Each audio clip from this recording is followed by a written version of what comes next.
From the Watson Institute at Brown University, this is Trending Globally. I'm Sarah Baldwin. Right before we all started working from home, a really interesting guest came to Watson. His name is James Green, and he's a senior research fellow with the Initiative for U.S.-China Dialogue on Global Issues at Georgetown University.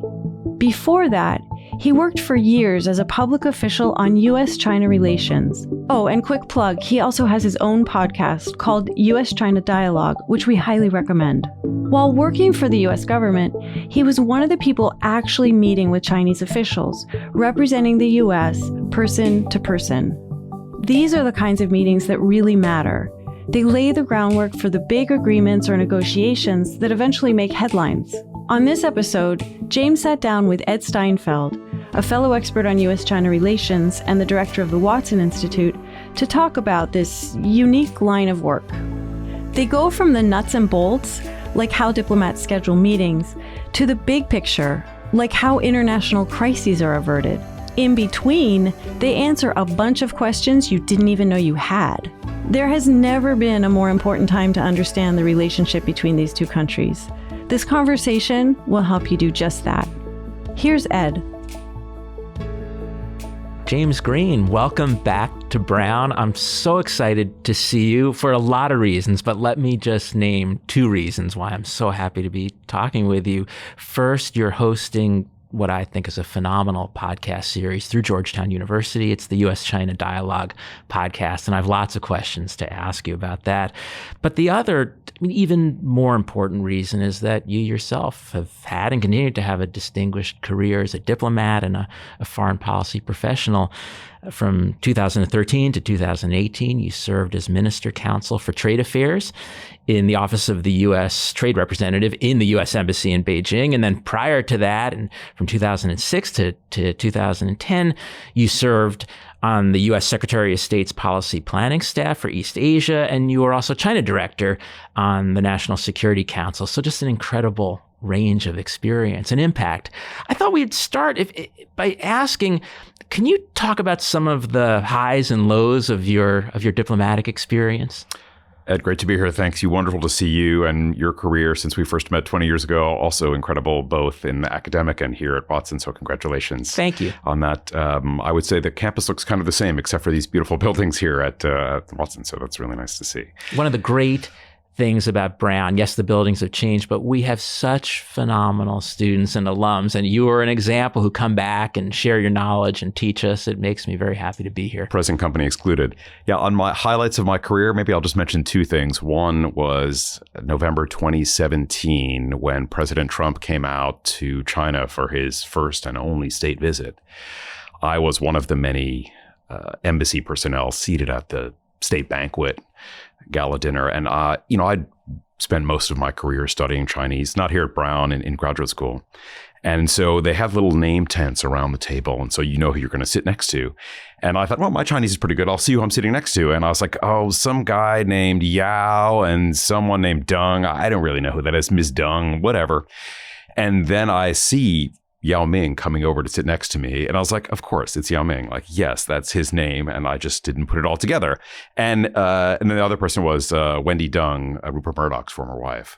So at our table, we also had Jack Ma and a couple of other very senior Chinese or Taiwan business people at our table. How is it determined who's sitting at that table? For those sorts of events, the Chinese side picks the protocol. They also invite who they want to invite on their side. And for the U.S. side, we had some business people who had come with Secretary Wilbur Ross. And then usually for who gets to come from the embassy or from Washington, it's kind of a rank order. And so because I was a minister counselor rank and I'd been at the embassy a certain amount of time, and I was one of the people who was there both for the opening ceremony on the steps of the Great Hall of the People, in which the two presidents review the troops, and then for the state banquet that dinner. But the most amazing part about sitting next to Yao Ming, other than talking about Shaquille O'Neal, was all of the, they have a performance, as Chinese are so gracious hosts, and they know how to put on a performance. And they had these performers come throughout the banquet dinner, come on stage, and our seats happened to be right next to the stage. And so the performers came out, and they knew, of course, President Xi was going to be there and Donald Trump was going to be there. But they didn't realize that Yao Ming was going to be there. And Yao Ming is literally huge, both in a physical way and also in a kind of famous sort of way in China. And so you could see the dancers get out on stage and they would mouth, "Oh, look, there's Yao Ming," as they're doing their routine. And he was sitting literally right next to me. And you can't miss him. He's just a huge guy. For a banquet like the one you described for President Trump's state visit, what's the kind of preparatory work that goes into that, not just in the holding of the banquet, but the kind of discussions that are going on in policy terms that culminate in that banquet? I would say traditionally, the U.S. has used the pomp and circumstance of a state visit or an official visit or even just a presidential meeting on the sidelines of a G20 or an APEC to push our substantive agenda. On the Chinese side, they like the imprimatur of meeting with the U.S. head of state and head of government as a way to show their legitimacy domestically and internationally. And the U.S. traditionally has used that desire for a photo op on the Chinese side to try to push our substantive agenda. So when Xi Jinping came in 2015 to Washington, the things that we pushed were Chinese cyber hacking and China's assertive stance in the South China Sea. And Xi Jinping made public statements on those two things. So that had generally been the diplomatic dance of the Chinese side said, we want this photo. And we would say, okay, but we need progress on the substantive things. And then the lead up to it, the few weeks beforehand, there's actual language that changes hands back and forth. And the Chinese side says, we'll commit to that or not that, or we'll have our president say something, but it's not in writing. And then there's the delicate dance of what is the actual, and I'm using air quotes here, commitment. What is it that the Chinese side is committing to and what is the U.S. side committing to and what's the format? But that's usually a few weeks beforehand. Traditionally, this administration is a little bit different, the Trump administration. Traditionally, the U.S. National Security Advisor would go to China one time and have a meeting with the Chinese president as a kind of prelude to then saying, okay, when our presidents talk, here are the things that we want. But in terms of policy commitments, in your experience, there's been enough trust so that the commitments made prior to the public meetings are actually carried out. Yeah, I think there is this for example, on the cyber hacking, what the agreement was both sides agreed not to commit cyber hacking for commercial gain. And subsequently, including in this administration, some people have said, well, the Chinese haven't lived up to it. Cyber hacking is very hard to determine, and there's a lot of sensitive and secret information that we gather that can't be made public. And so it's kind of hard to assess that.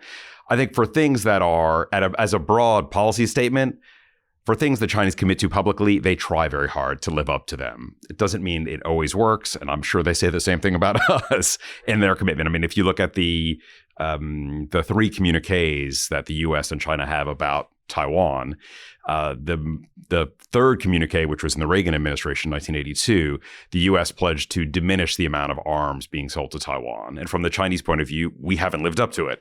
From our point of view, there's a clause that says with the diminution of hostilities, we'll reduce it. But whenever you're dealing with any foreign country, there's always objectives and goals and then disappointments. And the challenge is, how do you deal with those? I think there are different arguments that can be made about whether U.S. policy toward China has or hasn't changed dramatically under the Trump administration, but certainly we could point to tariffs as something new. And you have great expertise in trade. You've been a trade official. What's your sense of those tariffs and how they're being received by Chinese policymakers? It's interesting. When President Trump came in 2017 in November, I really felt like as the U.S. government, that was probably our strongest leverage point, because in the Chinese system, what they care most about is the way that their leader looks to the United States and then domestically and then on the international stage. And in my view, even tariffs don't give that same level of leverage as a state visit.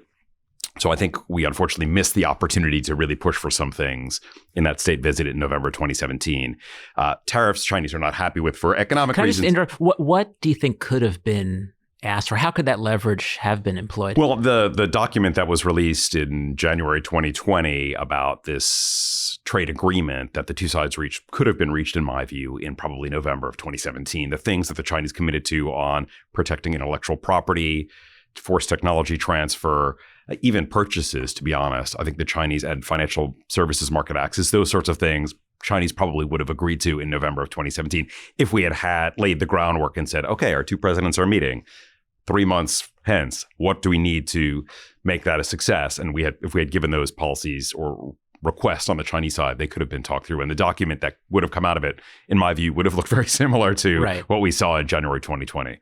I think some of the other things would have been more difficult, like trying to address state-owned enterprises or some of the things that I know you've done your academic research on of the infrastructure of subsidies and that sort of thing. I think that would be extremely hard to get at, even with a presidential visit, even with, a lot of lead time. Right. What was your sense of the reaction by Chinese officials? Were they surprised by the tariffs? Did it kind of catch them unawares in some sense? Well, I think the Trump administration has used the press in a lot of different ways for signaling. Certainly, candidate Trump was very straightforward in his embrace of tariffs. So no one on the Chinese side was surprised when I went to the Ministry of Commerce to inform them that we were going to put tariffs on their goods because of this Section 301 investigation into forced technology transfer. There was no surprise. By then, it had already been all over the press that this investigation had happened. According to that statute, there has to be an open hearing, and U.S. and Chinese companies presented at that hearing. So by the time we actually came to the tariffs, there was no surprise on the Chinese side. From that point, from 2016, from the election until the tariffs went in place a year and a half later, the Chinese weren't shocked. I think the broader surprise on the Chinese point of view is not the tariffs in and of itself, but the walking away of U.S. leadership from a number of international institutions, and less the tariffs and the WTO than our treatment of our allies in some ways.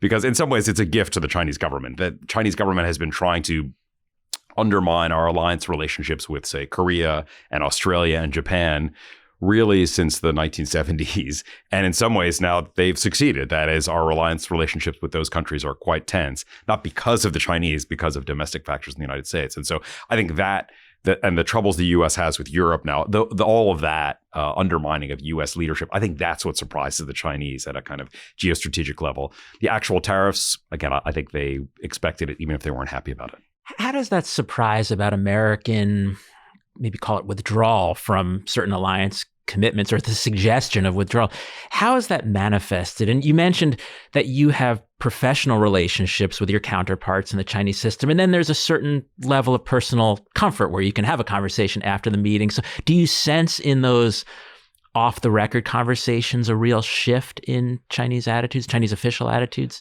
No, I think it depends when you're talking to officials. I think officials after that time, that is officials in the last decade, have just been much more hard-nosed and assertive in saying, yeah, America, you messed up, so now it's our turn. If you talk to Chinese officials in the 90s, none of them would ever say that, even, over a bunch of baijiu and a bunch of beer. They wouldn't kind of think that way. So I think you have this hardening that's happened over the last decade, sometimes in a smug way, sometimes in a wistful way, like, gee, America, how did you mess up so much? Like, we looked up to you and then you kind of blew it. So it kind of depends on the tone, on what your relationship is like with the person. With the arguably acceleration of American withdrawal from the security structure in East Asia and in Northeast Asia, even in South China Sea, to some extent, how are Chinese officials, in your experience, responding to that? I mean, does it seems it's possibly an opportunity for China, but also something scary when a security structure, an architecture comes apart. Yeah, I think there's a real ambivalence on the Chinese side, both towards the international system, which China entered kind of late in the game, and towards U.S. leadership, or they might call it hegemony. On the one hand, I think after the Cultural Revolution and the craziness of the Mao era, a lot of Chinese officials who are now in their 40s, 50s, and 60s, they like the stability of knowing there's Dage, there's Big Brother America, who's there to kind of keep an eye on the whole system. It's at least order. Yeah, exactly. There's some sort of order because they've seen chaos up close in their personal lives, and they've seen it in the international system in a way that's not good. If they can look back to the 18th, 19th century, it's not good for China to have no international system. On the other hand, they also feel incredibly put upon. And I think this is something the communists have unfortunately stoked in a way that's not helpful in textbooks and in education, which is this 150 years of humiliation and victimhood. At some point, one of my colleagues at the embassy said, it's time for China to put their big boy pants on. They're the world's second largest economy. Other countries just aren't convinced that, oh, you're a poor developing country. It doesn't fit. One anecdote on that. Now, I wasn't in this meeting, but a friend of mine who was, said when President Obama came to Beijing in it must have been 2014 for APEC. There's a bunch of meeting rooms in the Great Hall of the People that are named after provinces and cities. They were meeting in the Beijing room, which had this incredibly, it's incredibly ornate, Stalinist, huge meeting room. And they had this skyline there of Beijing while they're in the Beijing room. And it has kind of historic buildings in Beijing and modern buildings that you see in the skyline. And so Li Keqiang, who's the premier, was telling President Obama, we are a poor developing country. And apparently President Obama looked up at all these kind of skyscrapers like, sure doesn't seem that way. It seems like you guys are doing all right. So I think that has harmed the way the Chinese see themselves and their role in the world. And to Bob Zoellick, the former Deputy Secretary of State and U.S. Trade Representative's call for making China a responsible stakeholder, it kind of lets China have a pass for investing in the international system when they say, oh, we're just a poor developing country, so we couldn't possibly do X, Y, and Z. So I think this ambivalence about the international system and U.S. leadership has made Chinese intellectuals and leaders not have to say, well, what really should we be doing? And my view is setting up the Belt and Road doesn't count as a kind of global public good. It counts as something that's good for Xi Jinping and good for some Chinese companies, but it's so tied to the Beijing regime that it's not exactly a free good for all to enjoy.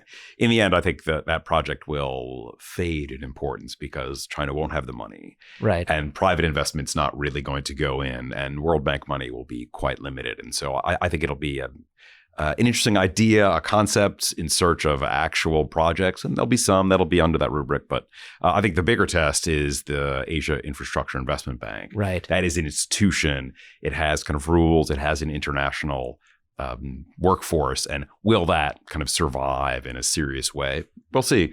I think the U.S. administration was kind of ham-fisted at the beginning in trying to get our allies not to join.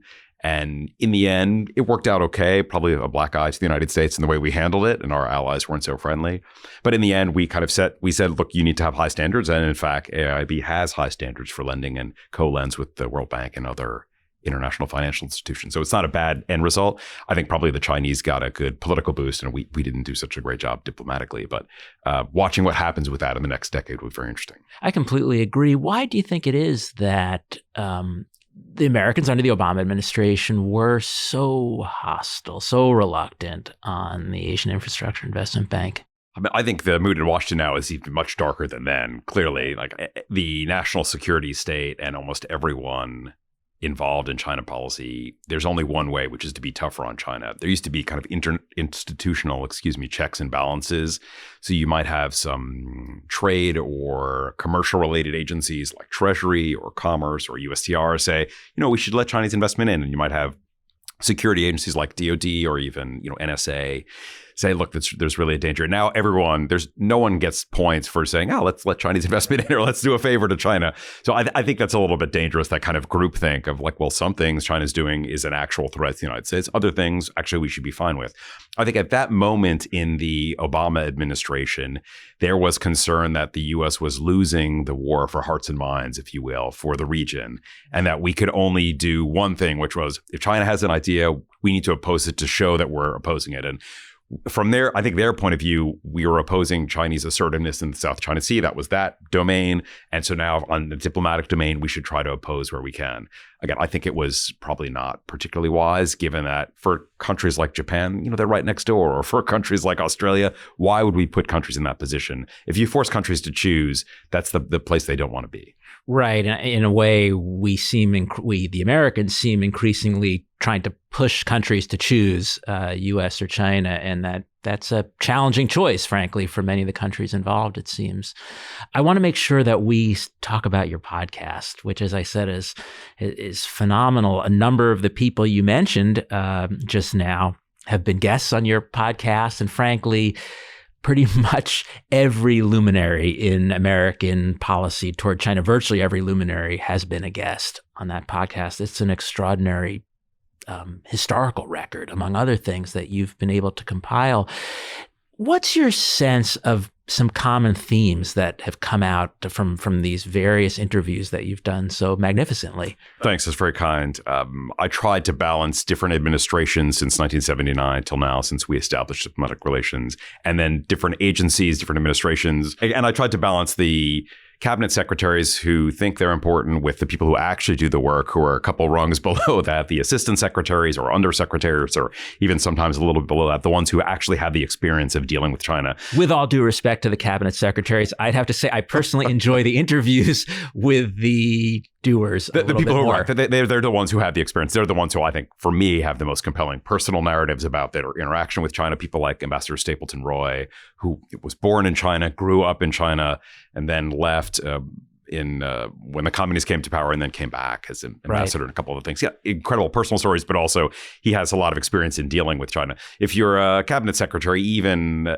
for something like the U.S. Trade Representative, you come to China once a quarter at the most. Even for China's entry into the WTO, which was quite intensive, you're doing a lot of other things. So your view of China is kind of skewed and it's not quite as deep.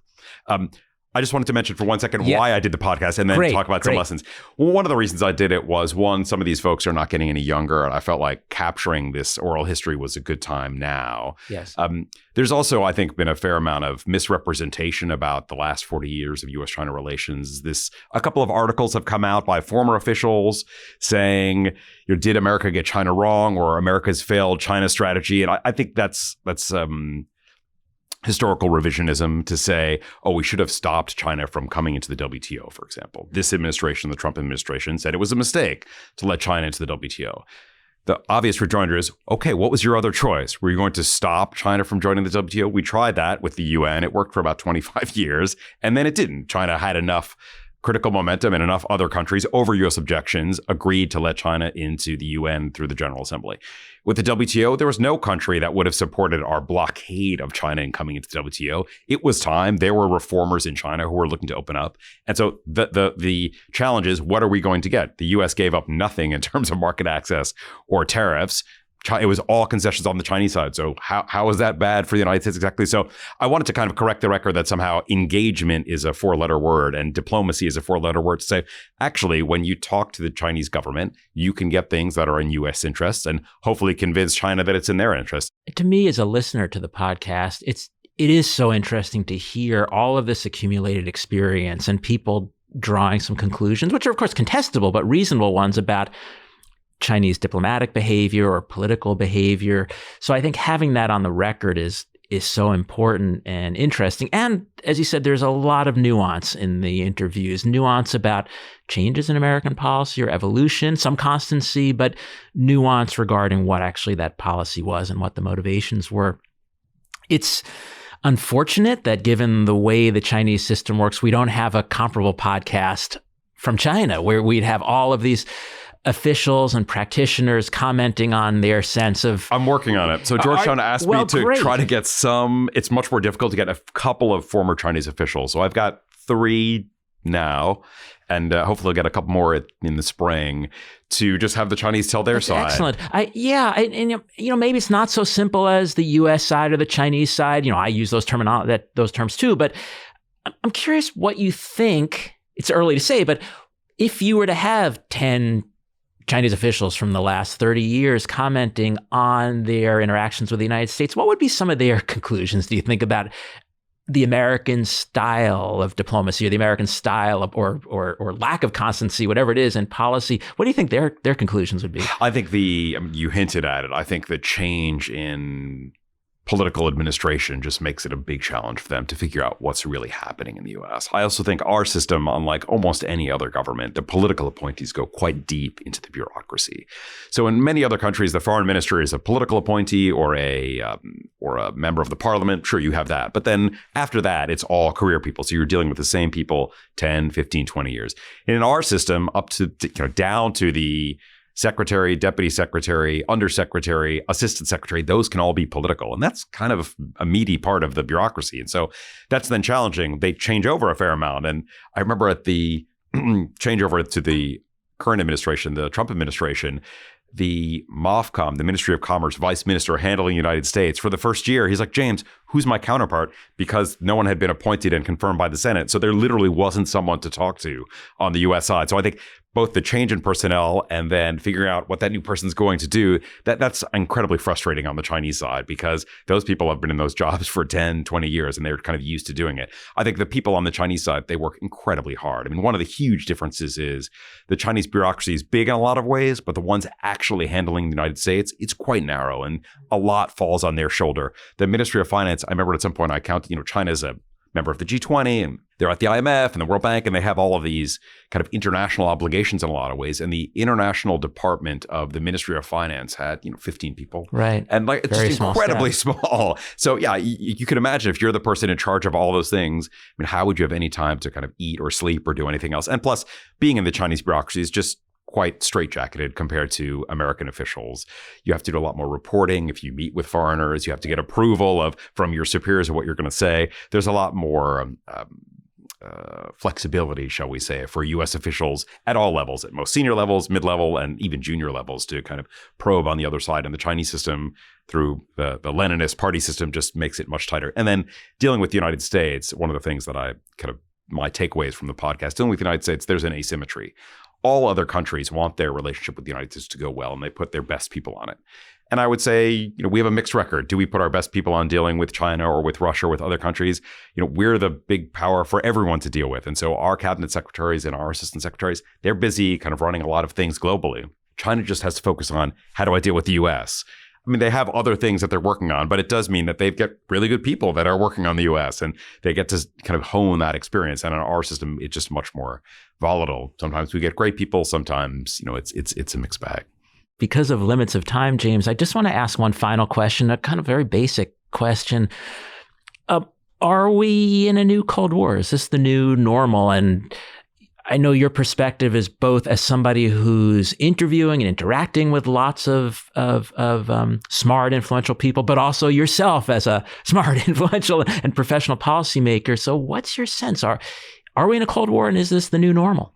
I think there'll be some areas of separation of our two economies. I think the technology space is the biggest one. I think in some other areas, we'll actually have an increased integration. Financial services, for example. I think U.S. companies are going to be more active in Chinese financial markets. I think on areas like education, mostly there'll be increased integration on some specific technology research areas like AI or material sciences. Yeah, those will be a bit tighter.